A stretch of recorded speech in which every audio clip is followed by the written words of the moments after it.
এরপরে প্রশ্ন হলো, রাকাত বাকি থাকতে ভুলে সালাম ফিরালে কি করতে হবে? এটা হতে পারে, প্রায় আমাদের হয় যে ধরুন আমার এখনো 2 রাকাত নামাজ বাকি আছে, আমি দ্বিতীয় রাকাতে চতুর্থ রাকাত মনে করে সালাম ফিরে ফেললাম, অথবা ইমাম সাহেবের সাথে বসে আছি, আমার 1 রাকাত পরে এসে যোগ দিছি আমি ইমাম সাহেবের সাথে, তাহলে 1 রাকাত পড়তে হবে আমার, অথচ ইমাম সাহেব সালাম ফিরেছে, আমিও কি করেছি? সালাম ফিরে ফেলেছি। এরকম হতে পারে কি পারে না?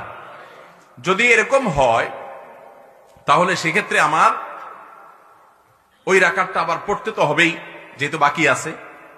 সালাম ফিরে ফেলছে দেখে শেষ না, আবার সালাম ফিরে ফেলছে দেখে আবার শুরু থেকে পড়া লাগবে এমনও না।